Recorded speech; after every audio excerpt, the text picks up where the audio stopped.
दोस्तों नमस्कार। आपका स्वागत है ज्योतिष विज्ञान के इस टेक्निकल और साइंटिफिक चैनल नाड़ी नक्षत्रा बाई विजयोलॉजी पर। मैं आपका दोस्त विजय कुमार। दोस्तों, हमारी जो ये वीकली फोरकास्ट आता है सिल्वर एंड गोल्ड के ऊपर, इसका उद्देश्य किसी को भी सेल या परचेज के लिए प्रेरित करना बिल्कुल नहीं है। ये सिर्फ एक एजुकेशनल पर्पज से हम इसको शेयर करते हैं, ताकि आप लोग देख सकें और समझ सकें। इस चीज को अन्यथा नहीं लें। तो दोस्तों, आज सबसे पहले हम बात करते हैं सिल्वर पर। सिल्वर का अगर हम देखें, क्लोजिंग हमारी आई है, हाँ, 30-53 के आसपास की हमारी क्लोजिंग आई है इस वीक की। और ये हमने डेली बेस का चार्ट खोला हुआ है।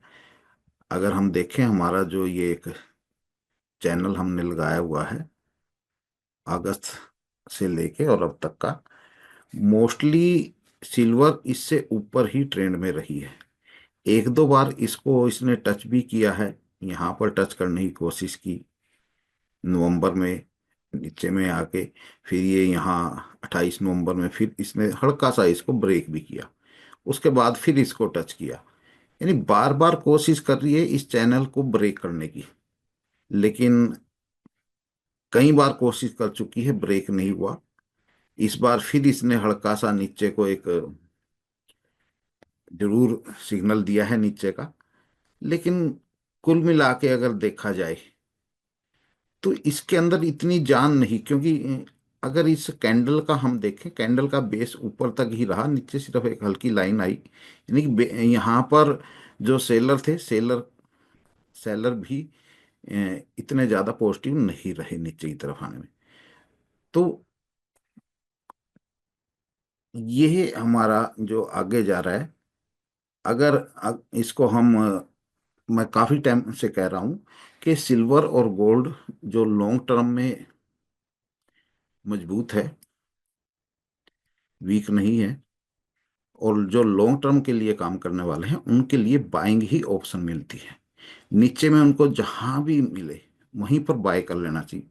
अभी भी अगर हम सिल्वर को देखें, वैसे तो 30, ये हमारा अगर हम लेके चलें, ये इसने हल्का नीचे की तरफ जरूर निकाला है, लेकिन इसकी इतनी ज़्यादा अहमियत नहीं है।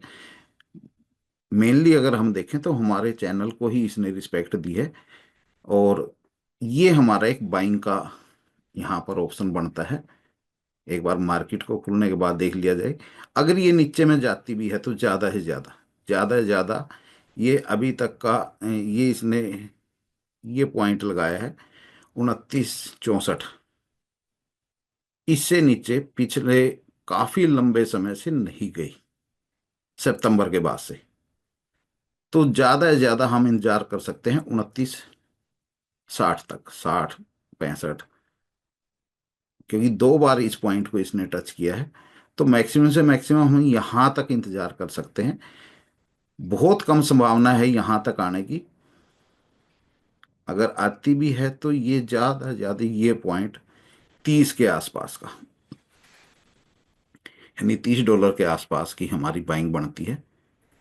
फर्स्ट बाइंग जिस पॉइंट पे खड़ी है यहीं पर बनती है। अगर नीचे भी आती है तो $30 पर बाइंग बनती है लॉन्ग टर्म के लिए। फिर से जहाँ ऊपर में फिर जाती है वहाँ, अब अगर ऊपर में भी इसका देखा जाए, ये ये जो इसका 32-34 का जो एक लेवल है, अब देखिए 32-34 को भी बहुत बार इसने क्रॉस करने की कोशिश की। काफी लंबे समय बाद इस पॉइंट पे पहुंची है, नवंबर के बाद। और इसी को अगर हम डेली फ्रेम की जगह H4 में अगर देखने की कोशिश करें, तो देखिए ये एक रेंज बाउंड के अंदर ही चल रही है सिल्वर, पिछले लंबे समय से, नवंबर से लेकर अब तक। अब इसने आके इसको ब्रेक करके नीचे आई है, लेकिन नीचे आके भी जो हमारा मंथली का जो चैनल है उस चैनल के आसपास ही है ये। तो इस इस चैनल की वजह से हम ये चीज सोच रहे हैं कि ये यहीं से अप हो जानी चाहिए। अगर ज्यादा से ज्यादा नीचे भी आती है तो जो इसका लो लगाया हुआ है इसने 2960-65 का, मैक्सिमम ये है। और ऊपर में अगर ये यहाँ से एक बार कहीं से भी एक बार ऊपर की तरफ मूव करती है, तो उसके बाद इस बार ये ऊपर वाले चैनल को भी तोड़ के ऊपर निकल जाएगी। ये था हमारा सिल्वर का। अब हम देखते हैं कि गोल्ड के अंदर क्या है। गोल्ड में भी सबसे पहले हम डेली के फ्रेम पर चलते हैं। हम्म गोल्ड के अंदर भी हमने एक ये चैनल लगाया हुआ है जून के बाद से। मोस्टली देखें इसी चैनल के को ही रिस्पेक्ट दे रहा है गोल्ड का भी। ये यहाँ पर अगस्त में एक बार नीचे जरूर आया, उसके बाद ये ऊपर ही ऊपर जाता रहा। उसके बाद फिर ये यहाँ से नीचे आया, यहाँ से थोड़ा ही नीचे आ गए, तो ये यहाँ से फिर ऊपर खींच गया था। और ऊपर में अगर हम देखें तो ये हमने जो एक ऊपर का चैनल लगाया हुआ है 2720 का, 2720 को भी एक बार पहले इसने टच करने की कोशिश की। ये यहाँ पर 2707-8 गया, दोबारा फिर ये गया 2717-18। फिर इसने कोशिश करी 2720 को क्रॉस करने की, नहीं कर पाया, फिर से ये नीचे आ गया। और नीचे में जो हमारा ये चैनल है जो हमने डेली बेस पे लगाया हुआ है, इस चैनल को अगर देखें तो इसको भी थोड़ा मैं बड़ा करके दिखाता हूँ। ये बार बार इसको रिस्पेक्ट दे रहा है।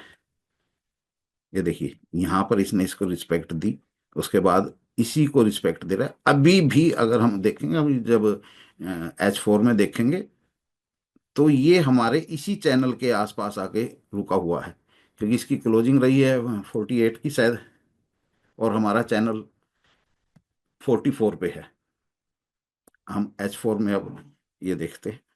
ये देखिए ये अभी भी हमारा ये चैनल यहाँ पर है 2644, और क्लोजिंग इसने दी है 48 की। तो हमारे इस मंथली चैनल को कहीं ना कहीं ये रिस्पेक्ट दे रहा है। तो यहाँ पर एक चीज हमने ये देखी कि ये हमने एक फिर से एक कोशिश करी है, यहाँ से ये ऐसे गया गोल्ड, और यहाँ से ये ऐसे आ रहा है। फर्स्ट हमारा इस चैनल को टकरा के ही ये वापिस हो जाए अपसाइड। अगर मान लो चैनल से थोड़ा नीचे भी आता है तो नीचे में हमारा 2635 का एक लेवल रहेगा, 2635 से फिर वापसी हो सकता है। मैक्सिमम से मैक्सिमम भी अगर हम देखें जो हमारा अब तक का H1 में देखते हैं 2620, क्योंकि पिछली बार भी 2617-18 से ही ये वापिस हो गया था, एक बार 2605-4-5 से वापिस हो गया था ये। ये रहा ये वाला जो है एरिया, ये 2613-14 का। तो इस 2613-14 मैक्सिमम से मैक्सिमम भी अगर ये डाउन में आता है तो 2613-14, जिसकी अगर हम परसेंटेज देखें तो सिर्फ और सिर्फ 30% ऐसे चांस हैं जो 2613-14 को ये टच करके उसके बाद फिर ये ऊपर वापस भाग जाए। ज्यादा संभावना है इसकी 2635 तक। 2635 को एक बार टच करके इस लाइन को रिस्पेक्ट देके और फिर ये वापस ऊपर की तरफ चला जाए। अब इसको एक बार H1 में भी हम देख लेते हैं। अब ये देखिए ये ऊपर में हमारे इस चैनल को 3 बार रिस्पेक्ट दे चुका है। यहाँ से फिर हमने ये एक लाइन ये ऐसे लगाई कि कहाँ तक नीचे में आ सकता है। ये देखिए ये हमारा जो मंथली का चैनल है अभी इसके आसपास है, ये 2644 है, 2648 पे है। तो वही चीज़ है कि फर्स्ट यहाँ पर टच करके ऊपर भाग जाए, या फिर 2635। 2635 से नीचे जाने की संभावना बहुत कम है। बाकी 18 तारीख को एक डेटा भी आना है यूएसए का, 19 को फिर